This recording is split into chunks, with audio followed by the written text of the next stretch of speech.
Hello everyone, and welcome back to the tutorial and intro to Corel Painter 2015. Today we're picking up where we left off. We're just doing a bit of coloring in. As you can see here, it's exactly what it looks like. We are just going to pull colors over. They're not going to be the exact location in both sides. We're just picking a general color that would look best in that area. We're using the original reference picture more as a palette than we are a basis for these colors. So as you can see, it's not like, I'm pulling from the exact spot. If you were paying attention earlier this week, I did post this video. I got my microphone in, so I decided it might be better just to do, a voiceover rather than include that audio, since it was just so fuzzy.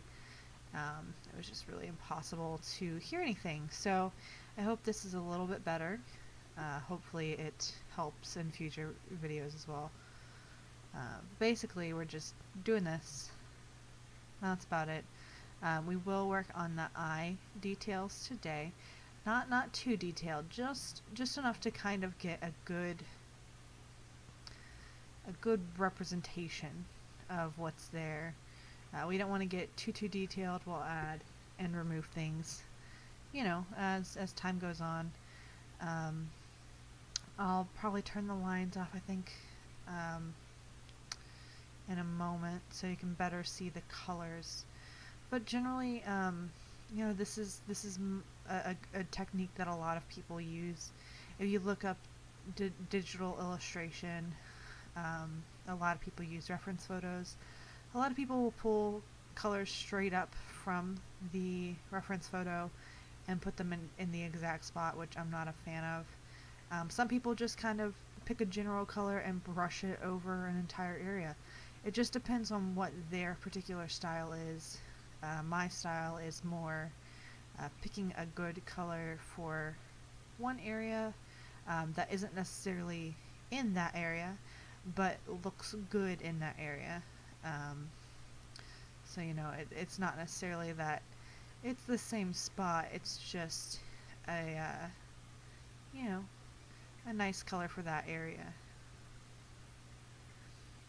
And as you can see here, what I'm doing is I'm making a shape. I'm making a shape with these splotches of color down the face, so that when I move the lines, if I need to move them for visibility, I'll be able to have a general idea where I'm mapping things out. It's very similar to making a grid and kind of gridding things in. Same process. Let's see here. See if there's anything else I need to cover. I think that's pretty much it. If you guys have any questions about this process, or you're just kind of wanting to learn more, go ahead and ask me in the comments. I have my Facebook page included as well if you want to ask questions there. But generally, just give me a shout out if you have any questions about anything, and I will be more than happy to answer those for you. And as you can see here, I'm actually using a tool that I don't use very often, which is like the circle. Just trying to get a good shape for that eye, a good basis for kind of what we're working with. That doesn't stay in the photo, it doesn't stay in the illustration, but it gives us a good thing to build off of whenever you're working with exact shapes. It might be good to have a guide.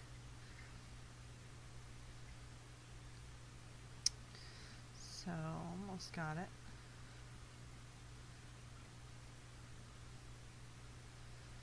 There we go. So with these shapes here,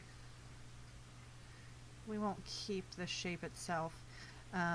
It actually saves in a different layer, so you have to draw under it or around it to kind of set it in stone if you want to use it in the photo. You can merge it down as well. I prefer just to kind of draw under it to kind of mark where it is, and then I'll just go from there. I'm not sure they're gonna fix that in future releases, but for now that's how it works, and it's okay. I don't mind it because I don't really mind not using that. And I'll delete that. Yeah, it's that's all it is. And we'll push back some of that black. It's not going to be as big of an eye. As you can see on the left there, it's not that big. So we're going to push it back a little bit. It's always better to do the base colors first, and you can always draw over them. So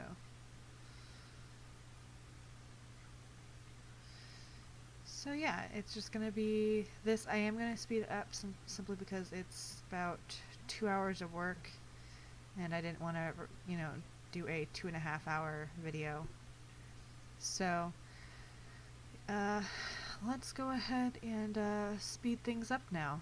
Just a second here.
Alright, so we have finished for today. That was about 2 hours of work. Overall, the project, not including the video, has taken about 2.5 hours, ranging up to 3 if you want to be a little bit generous with the setup time, and any time involved with setting up the program, the tablet, that sort of thing. So about 2.5 to 3 hours so far for just this part. As you can see, we still have quite a bit to go. I will probably do these time lapses again, simply because it's taking so long to do this. If you have any questions, feel free to ask in the comments or message me on my Facebook page. If you would like any other contact info, you can let me know. You can reach out to me on Facebook and I can respond to you there. So just give me a shout, let me know whether or not this is something that you guys want to continue seeing. I know that some of you guys are watching it. You know, it's just a cool little video to show you guys kind of what you can do with this program and with digital illustration. So you know, that's it for today.